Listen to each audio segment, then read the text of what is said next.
प्रभु यीशु की स्तुति हो, प्रभु यीशु की महिमा हो, वो बढ़े और हम घटे, हमारे जीवन से उसे महिमा मिले। शालोम दोस्तों, आप सबों का फिर से बहुत बहुत स्वागत है मेरे नए वीडियो में। मनुष्य शरीर, प्राण और आत्मा से मिलके बना हुआ है और तीनों का अपना अपना एक रोल है और तीनों का एक समय के बाद अपना अपना अंत हो जाएगा। इसमें से एक चीज़ है जो कभी अंत नहीं होता, वो है हमारे आत्मा, जो जहाँ से आई है वहीं जाएंगे। हमारा मिट्टी का शरीर जो मिट्टी में है, मिट्टी बन जाएंगे। हमारे प्राण, हमारी यादें, ये सब प्रभु यीशु मसीह मिटा देंगे यदि हम प्रभु के राज्य में जाने के योग्य बन सके तो। दोस्तों,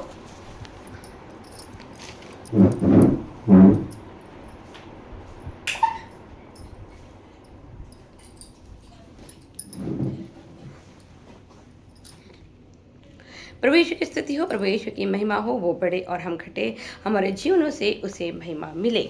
हम सब जन मनुष्य तीन चीज़ों से मिलके बना हुआ है, शरीर, प्राण और आत्मा, और तीनों का अपना अपना एक काम है।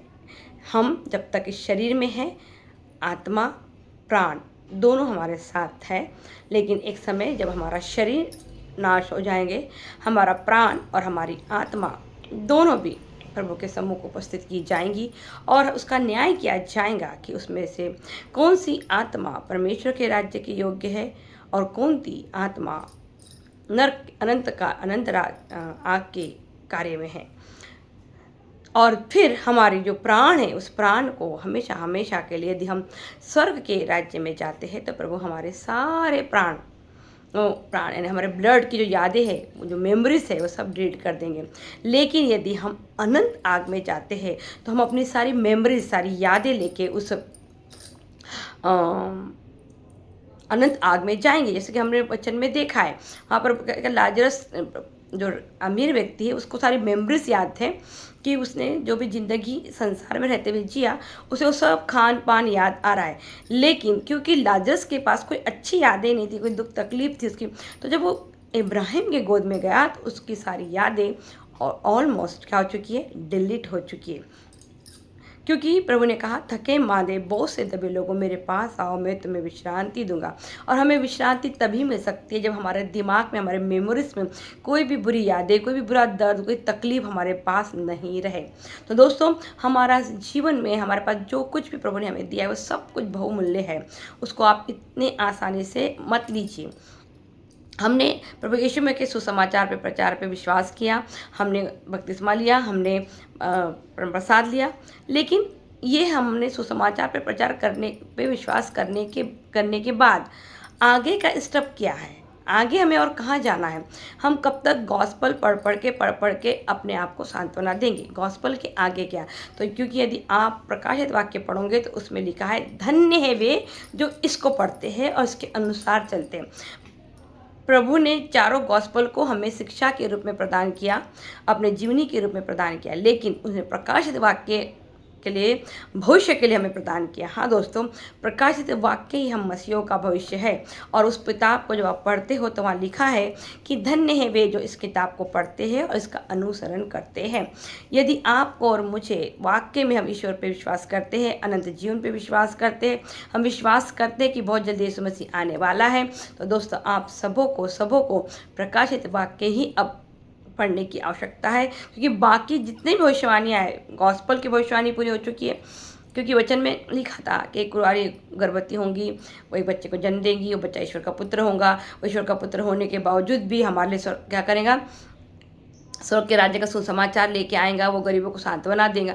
जो कुछ भी बातें लिखी गई थी वो सब कुछ पूरी हो चुकी है, भविष्यवाणियाँ पूरी हो चुकी है। और तो फिर कौन सी ऐसी भविष्यवाणियाँ हैं जो अब पूरी होने की बची हुई है? तो आप यदि प्रकाशित वाक्य पढ़ोगे तो लगभग उसमें की भी जो 7 तुरैया है, 7 मोहरे है, 6-7 बजा, इस सब चीज़ों का भविष्यवाणियों से बहुत बहुत गहरा संबंध है।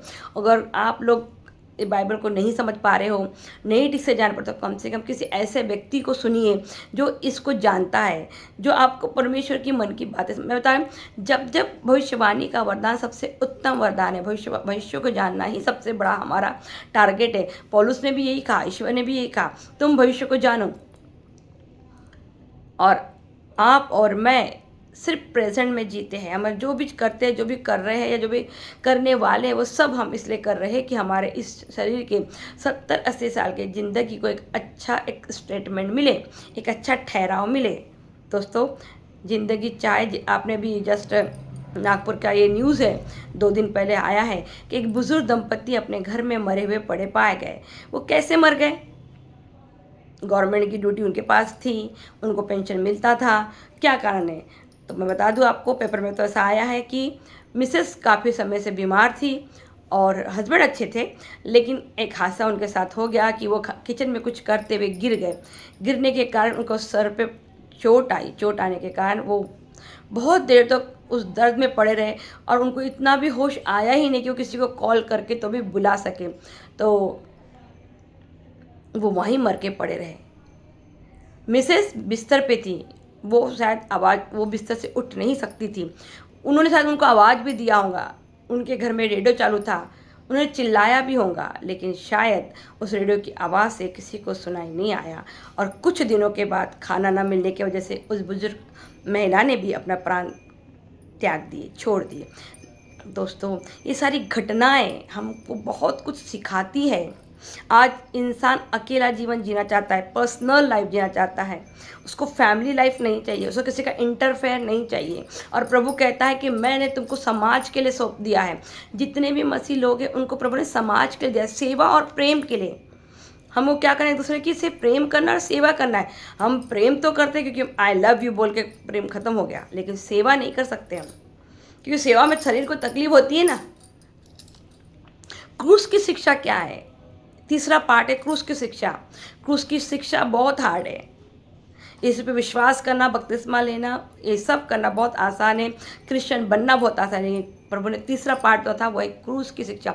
क्रूस की शिक्षा ये है कि अपने अच्छाओं को मार देना, अपने आप को मार देना और दूसरों के लिए जीना, दूसरों की इच्छाओं के लिए जीना, दूसरों के भलाई के लिए जीना, ताकि उसमें ईश्वर के नाम की महिमा हो सके।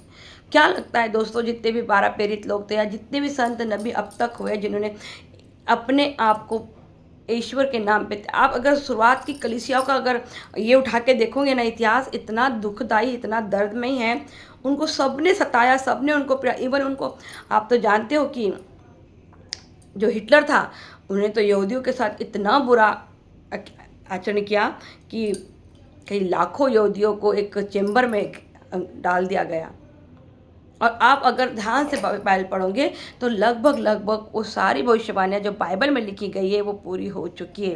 राज्य का वहाँ पे लिखा है हाय हाय हाय, वचन में अगर आप पढ़ोगे तो वहाँ लिखा है 3 बार हाय हाय उस दिन के लिए जब ये ऐसा होगा। तो प्रभु ने अगर वचन में 3 बार हाय हाय लिख रहे हैं, इसका मतलब ऐसा समय संसार में आने वाला है, 3 बार ऐसा समय आएगा जिसमें लोग हाय हाय करेंगे। दोस्तों, पहला समय है पहला विश्व युद्ध, दूसरा समय है दूसरा विश्व युद्ध, तीसरा समय अभी आने वाला है तीसरा विश्व युद्ध।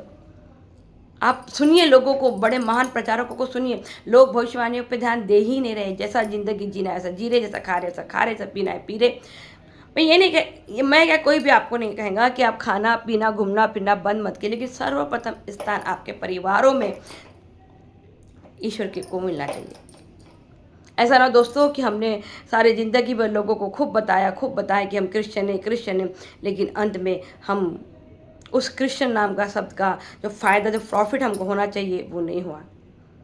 दोस्तों प्लीज़, अब समय आ चुका है कि हम अंत के भी अंत समय में, यदि वाकई में हम आत्मिक दुनिया के लिए सीरियस है, हम विश्वास करते हैं कि यीशु मसीह आने वाले हैं और हमको स्वर्ग में उठा के लेके जाएंगे, तो दोस्तों अपना लाइफ स्टाइल बदल दीजिए, अपनी सोच बदल दीजिए। कुछ भी ऐसा मत कीजिए जो परमेश्वर की उस क्रूस की शिक्षा के विरुद्ध है। क्रूस अपने आप में एक बहुत बड़ी शिक्षा है। मैंने पहले भी अपने वीडियो में बताया, मैं फिर बताना चाहती हूँ कि हमको जो मसीह कहलाते हैं उनके लिए इस संसार में क्रूस है, और क्रूस जिनके लिए होता है उनका जीवन लग्जरी लाइफ नहीं होती, वो सिंपल ज़िंदगी जीते हैं। उनकी ज़िंदगी में कोई प्लानिंग नहीं होती फ्यूचर को लेके, क्योंकि वो इस बात पे विश्वास करते हैं कि उनका फ्यूचर उनके ईश्वर के साथ अनंत जीवन है।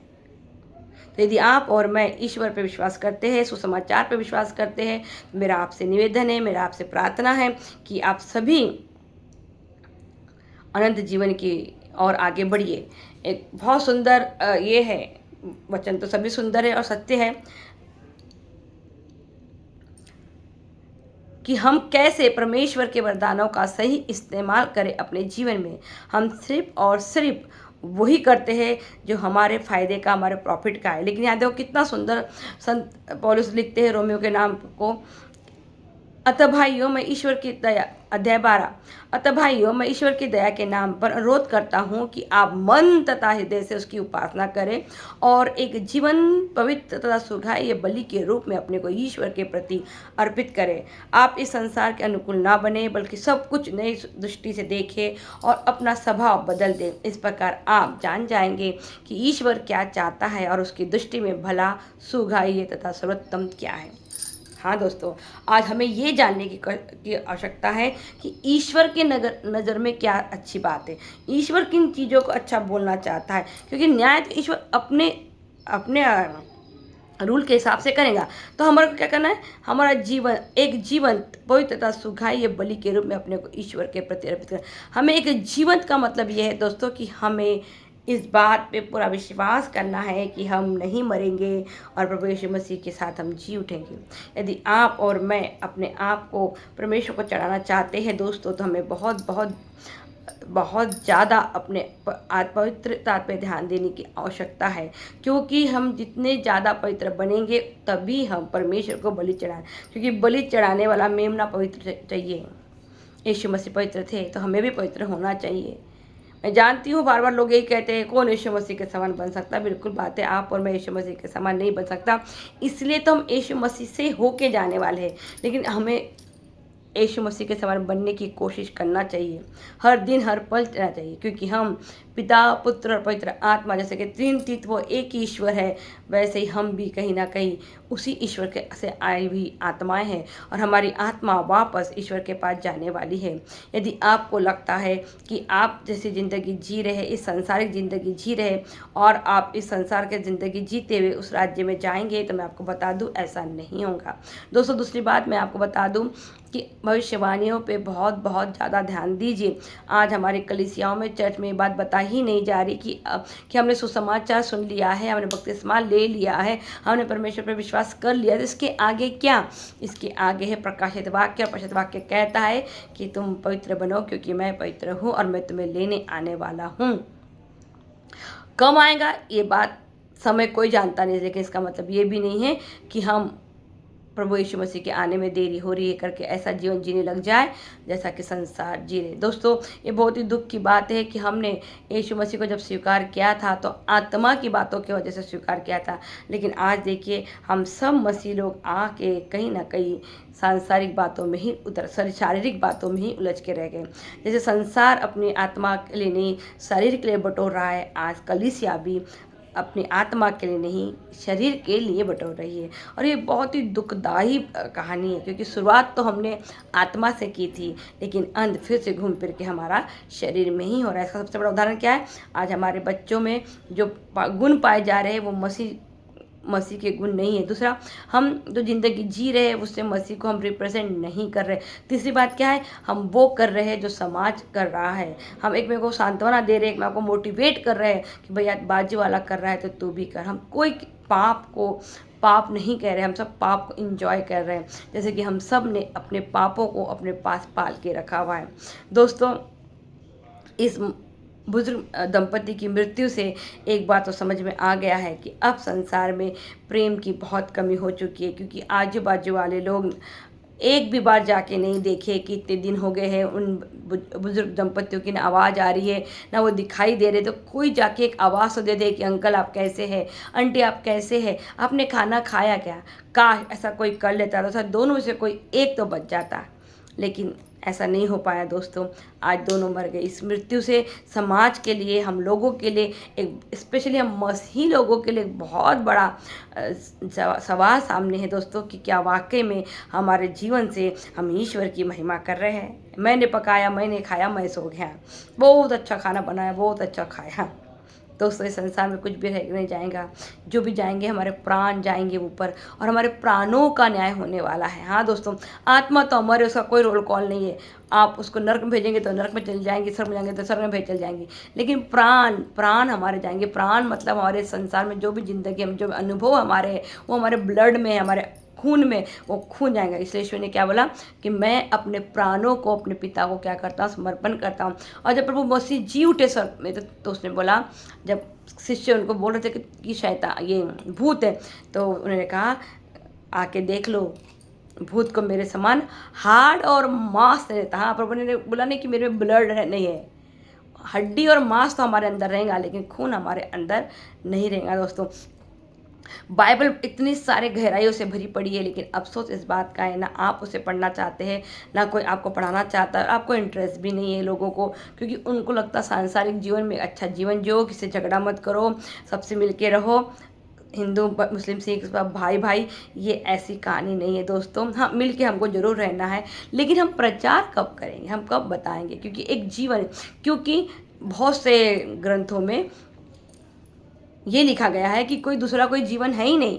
जैसे कि फरीसी शास्त्रियों में भी ये था, उनमें से एक जो थे फरीसी लोग, वो सदुकी लोग, वो अनंत जीवन में, पुनरुत्थान में विश्वास नहीं करते थे। वैसा ही हिंदू धर्म में भी, भारतीय दर्शन में भी ये है कि यहाँ पे लोगों का यही मानना है कि इंसान को एक ही जीवन मिला हुआ है, इसे तुम खाओ पियो और लेकिन हम ये बताने की कोशिश कर रहे हैं कि एक ही जीवन नहीं है, इसके बाद भी एक जीवन है जो अनंत है, और वो आत्मा का जीवन है। यही बताने की तो कोशिश हम कर रहे हैं। तो जब आप किसी हिंदू से मिलते हैं, जब आप मुसलमान से मिलते हैं, आप किसी बौद्ध से मिलते हैं, उसके धर्म के बारे में अपने को कोई लेना देना, उसको जो करना है करो, लेकिन उसको बता तो दो कि भाई एक और जीवन है जो अनंत है, और उस अनंत जीवन के लिए तुझे क्या करना है, ये बताने का काम प्रभु यीशु मसीह ने किया है।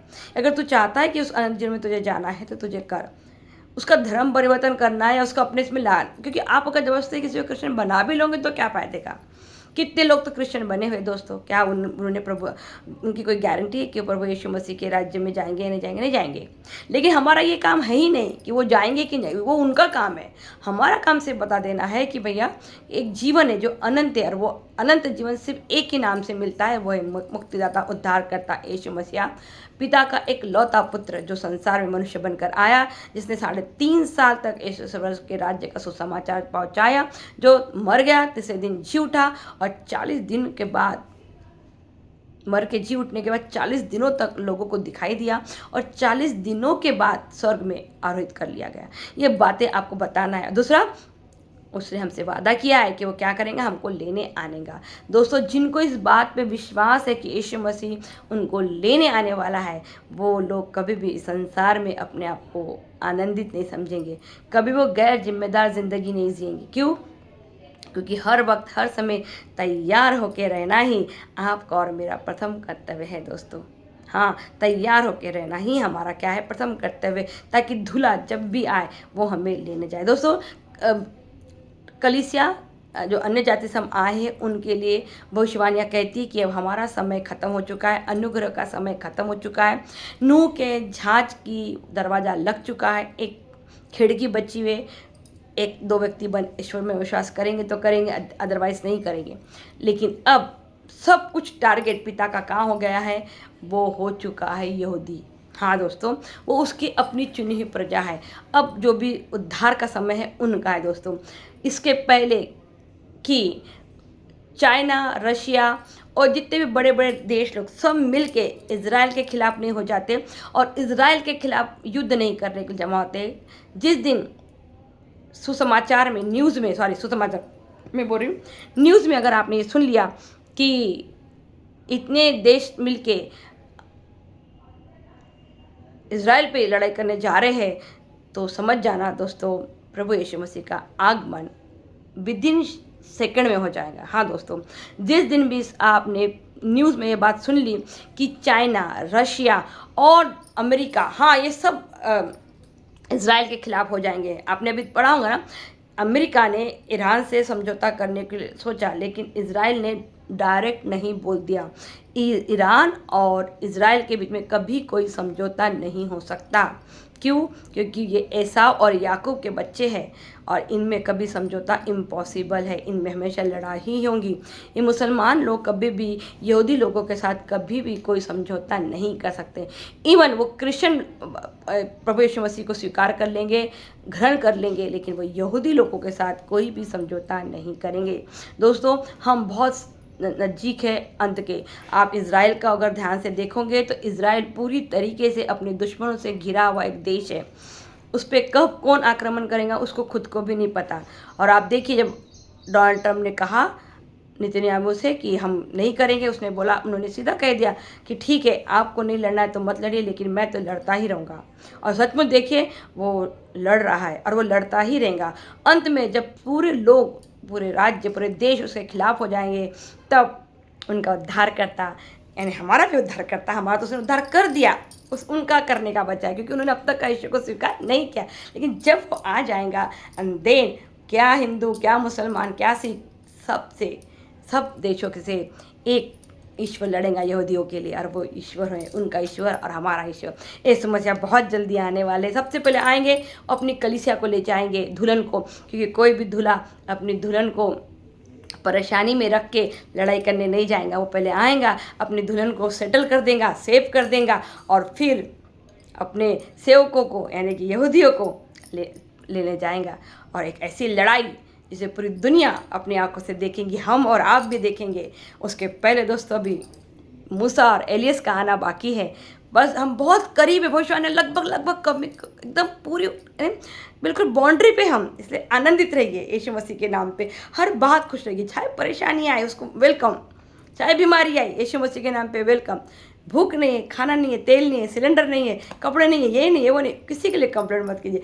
यीशु मसीह आने वाला है, क्योंकि क्या बोला, जब वो आ जाएगा तो कोई तकलीफ नहीं होगा। आपको और मुझे प्रभु यीशु मसीह के नाम में इतनी शांति मिलेंगी।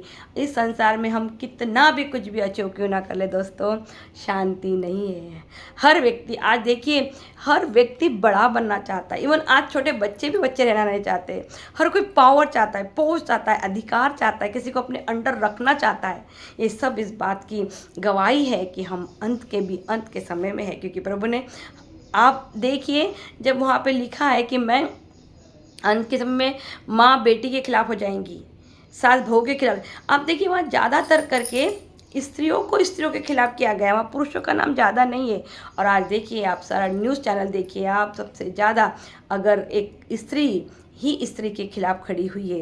इसका कारण मतलब क्या है कि प्रभु हमें ये बता के अलर्ट करना चाहते हैं कि हम स्त्रियाँ बहुत कमज़ोर है, इसलिए हमें अपनी आत्मिक ताकत को संभाल के रखना है।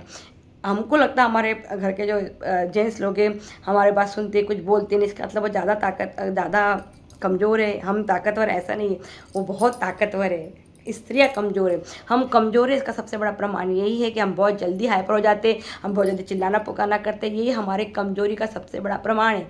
पुरुष बहुत ताकतवर है, इसलिए वो हर बात को साइलेंटली इस्तेमाल करना पड़ता है, उसकी आत्मा बहुत स्ट्रांग है। और इसलिए प्रभु ने ऐसा लिखा कि वो जानता है कि शैतान आखिर में स्त्रियों का इस्तेमाल करेगा। इसलिए मैं चाहती हूँ कि स्त्रियाँ अपने आप को स्ट्रांग बनाए, हर बात पर हाइपर नहीं हो, हाइपर से चिल्लाना पुकारना नहीं करे, हर बात पर अपने आप को हर समस्या का समाधान शांति से निकाले। परिवार को तोड़ने वाली नहीं, जोड़ने वाली बने। स्पेशली जो घर में स्पेशल लेडीज़ होती है और जो बड़े लेडीज़ होते हैं, अभी बंद कर दीजिए सब बातें, सास बहू वाली आइटम सब बंद कर दीजिए। हम सबको एक भी की आत्मा अगर बचाना है तो हम सबको वचन के हिसाब से चलना पड़ेगा, क्योंकि वचन सबके लिए है, वचन सब पे अप्लाई करना है, किसी एक पे नहीं है। क्योंकि दोस्तों, न्यायकर्ता यीशु मसीह है, ना आप है, ना मैं है, ना कोई सास है, ना बहू है, ना कोई पति है, ना ससुरा है। न्यायकर्ता यीशु है। यीशु मसीह के सामने जो आत्माएं जाएंगी वही आत्माएं होंगी जो प्रभु यीशु मसीह के नाम में अपने आप को महिमान्वित करेंगी, जो गर्व करेंगी इस नाम पे, जो उसके अपने जीवन से उसकी महिमा करने की कोशिश करेंगी, हर पल हर समय मनन चिंतन करेंगी। अपना बहुत सारा समय परमेश्वर के साथ बिताइए दोस्तों। आज हम सब चीज़ों में समय बिताते हैं, लेकिन अफसोस है हमारे परिवारों में परमेश्वर की स्तुति आराधना करने के लिए समय ही नहीं है। सब पैसे कमा रहे हैं, सब पैसे पैसे पैसे, क्यों? क्योंकि अच्छे होटल में खाना खाना है, अच्छी मूवी देखने जाना है, बड़ी कार में घूमना है, महंगे महंगे कपड़े पहनना है और लोगों के सामने साबित करना है कि देखो हमारा लाइफ कितना सेटल है।